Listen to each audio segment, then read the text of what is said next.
السلام عليكم. موعد مباراة توقيت قنوات الناقلة. اتحاد طنجة ضد الجيش الملكي، جولة 30، مباراة الدوري المغربي.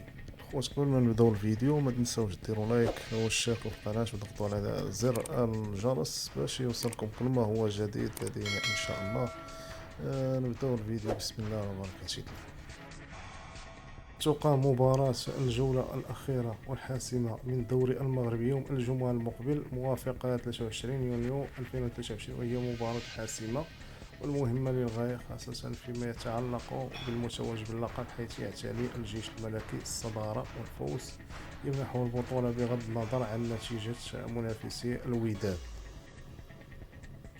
وتنطلق جميع المباريات الجولة الأخيرة والحاسمة من الدوري المغربي في تمام الساعة 10 مساء يوم الجمعة بتوقيت القاهرة، 10 مساء بتوقيت مكة المكرمة، الساعة 8 مساء بتوقيت الرباط المغربية. قناة ناقل المباراة اتحاد طنجة ضد الجيش الملكي.